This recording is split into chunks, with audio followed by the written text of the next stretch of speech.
तो लोकसभा चुनाव के सर्वे जैसे जैसे करीब आते जा रहे हैं, हर राज्य में कांग्रेस के सिपाही घटते जा रहे हैं। दर्शकों, आप देख रहे हैं द न्यूज, आपके साथ मैं सृष्टि मिश्रा।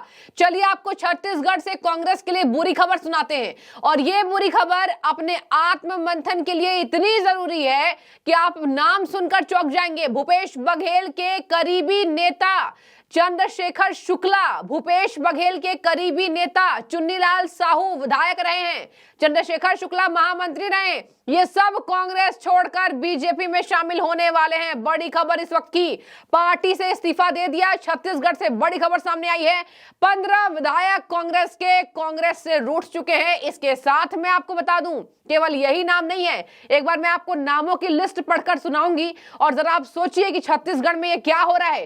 तेलंगाना से भी बड़ी खबर बताऊंगी आपको मैं। भारत राष्ट्र समिति के बीआरएस के 5 नेता बीजेपी में शामिल होंगे और वहां तेलंगाना के कांग्रेस के नेता भी बीजेपी में शामिल होंगे। अब चलिए आते हैं कि आखिर क्या वजह रही, महामंत्री क्या कह रहे हैं, प्रकोष्ठ अध्यक्ष क्या कह रहे हैं, और आप समझ जाएंगे कि कांग्रेस ये क्या कर रही है। क्या तुष्टीकरण की राजनीति, क्या भगवान राम का अपमान, क्या इस तरीके से परिवार पर प्रहार प्रधानमंत्री नरेंद्र मोदी के ये छोटे छोटे कारण बड़े बन गए। देखिए, राजनीतिक इतिहास से ये छोटे कारण मैं इसलिए कह रही हूं, बड़े कारण मुद्दों को होना चाहिए था, लेकिन दर्शकों यहां पर अफसोस की बात है, कांग्रेस के लिए मुद्दा रहा ही नहीं है। आपको मैं बता दूं, पार्टी के कांग्रेस सहकारिता प्रकोष्ठ के अध्यक्ष अजय बंसल ने भी इस्तीफा दे दिया।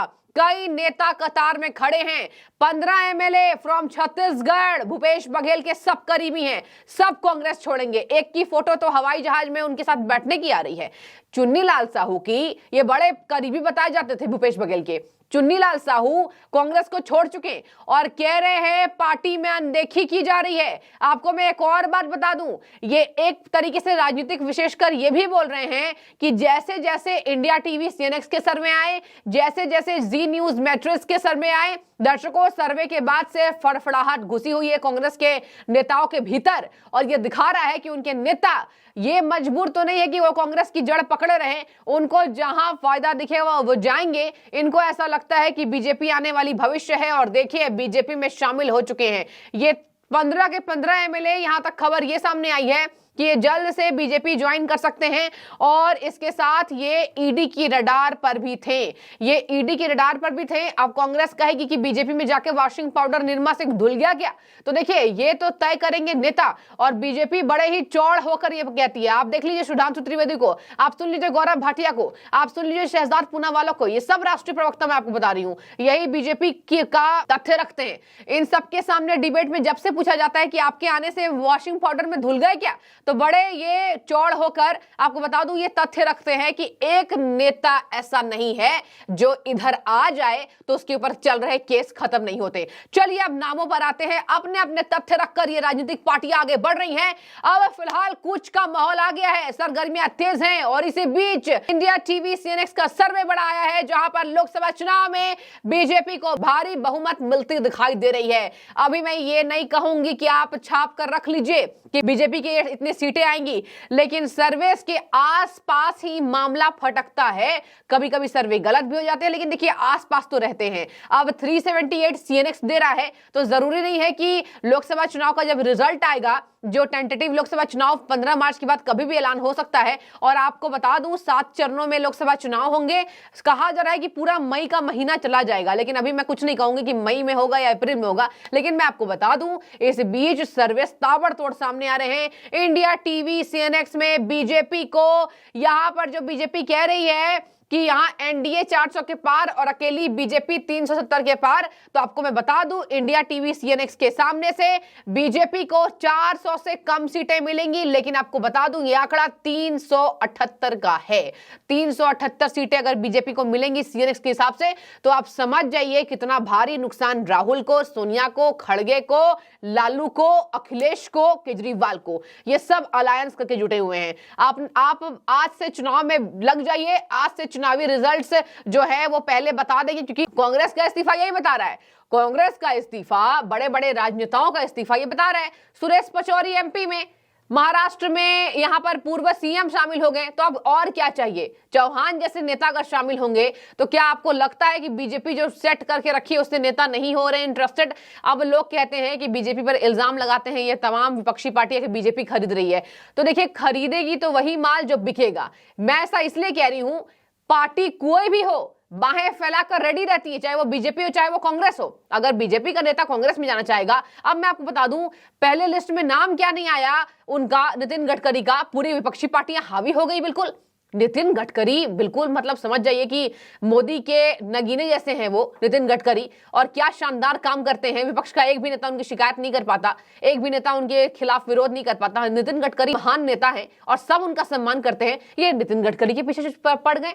देखिए, मैं ये बात तो जरूर कहूंगी, विपक्षियों में सुप्रिया सुले एक अच्छी नेता हैं। मैं ऐसा इसलिए कह रही हूं, उनको भाषा की गरिमा पता है। जिस तरीके से अपने वो बड़ों से संवाद करती नजर आती हैं, कह रही है राजनीतिक अलग अलग है, हम भले अलग अलग पार्टी से लड़ रहे हैं, लेकिन अगर मेरी भाभी है तो सामने मैं सम्मान दूंगी। देखिए, सुप्रिया सुले की तारीफ इसलिए होती है क्योंकि सुप्रिया सुले सही बातों को रखती नजर आती है। अभी भी संसद में उन्होंने पीएम मोदी की तारीफ भी की थी। मैं आपको एक और बात बता दूं, सुप्रिया सुले जैसी भी नेता कह रही है कि नितिन गडकरी का स्वागत है। देखिए, क्यों नहीं कहेंगी, नितिन गडकरी को कौन नहीं चाहेगा। पहले लिस्ट में जब बात नहीं आई सामने तो पूरे नेता पीछे पड़ गए। उद्धव ठाकरे पीछे पड़ गए, सुप्रिया सुले पीछे पड़ गई, शरद पवार पीछे पड़ गए, कह रहे हैं नितिन गडकरी इधर आ जाए। नितिन गडकरी ऐसे नेता है ही नहीं, वो नहीं जाएंगे कांग्रेस पार्टी में। और जब कल लड़ाई हो रही थी डिबेट शो में, तो आपको मैं बता दूं, बीजेपी नेता कह रहे हैं जी हां नागपुर से चुनाव लड़ेंगे। तो बीजेपी नितिन गडकरी को कैसे खो देगी। लेकिन विपक्षी पार्टियों ने पूरे मीडिया के सामने यह माहौल बनाया कि नितिन गडकरी से बीजेपी खफा है। आपको बता दें, वैचारिक मतभेद हो सकते हैं, लेकिन इस तरीके से नहीं होंगे कि वो इतने बड़े कद्दावर नेता बीजेपी के नितिन गडकरी केंद्रीय मंत्री चले जाएंगे। अब मैं आपको चलिए नाम बताती हूं। सबसे पहले तो इंडिया टीवी सीनेक्स के हिसाब से बीजेपी को 378 सीटें मिल रही, जहां विपक्ष को केवल 98 सीटें मिलेंगी, 58 सीटें। 100 का आंकड़ा भी बीजेपी एनडीए के सामने विपक्षी पार्टी पार नहीं कर पा रही है। अब चलिए मैं आपको नाम बताऊंगी कौन कौन से वो 15 नेता विधायक छत्तीसगढ़ के जो भाजपा का दामन थामने वाले हैं। देखिए, एक है करीबी महामंत्री, जो मैंने आपको पहले बताया, भगदड़ जैसे हालात है छत्तीसगढ़ में। इसके साथ पूर्व विधायक और ओबीसी विभाग के पूर्व अध्यक्ष बीजेपी में शामिल हो चुके हैं, जहां मैं आपको बता दूं छत्तीसगढ़ में पार्टी के टूटने का सिलसिला बरकरार है। कांग्रेस महामंत्री चंद्रशेखर शुक्ला ने इस्तीफा दे दिया, तुष्टीकरण की दिशा में बढ़ने का आरोप लगाया, पार्टी पर से अपनी उपेक्षा का आरोप लगाया। शुक्ला को पूर्व सीएम भूपेश बघेल का करीबी नेता माना जाता रहा है। एक और बता दूं, चुन्नीलाल साहू ने बोला इज्जत नहीं होती है। कांग्रेस पार्टी के जितने नेता उठकर जा रहे हैं, चाहे वो के करुणाकरण की बेटी हो, उन्होंने भी कहा इज्जत नहीं होती है, और कांग्रेस नहीं करती है इज्जत। कांग्रेस के पास बात करने का टाइम नहीं है, सोनिया गांधी नहीं मिलती हैं। मैं आपको एक और नेता का नाम बता दूं, डॉक्टर चोलेश्वर चंद्राकर, कांग्रेस से इस्तीफा। आगे सुनिए, साहू अकल तरा सीट से विधायक रहे हैं, कांग्रेस के ओबीसी विभाग के प्रदेश अध्यक्ष रह चुके हैं। आगे सुनिए, कांग्रेस सहकारिता प्रकोष्ठ के अध्यक्ष अजय बंसल इस्तीफा दे चुके हैं। सूत्रों के हिसाब से कतार में नेता लग चुके हैं, ये सबसे बड़े बड़े नेता हैं। शुक्ला को किसानों की बड़े नेता बताया जाता रहा है। अब मैं आपको बता दूं एक और बात जो अभी सामने आ रही है, बीआरएस का रुख करते हैं।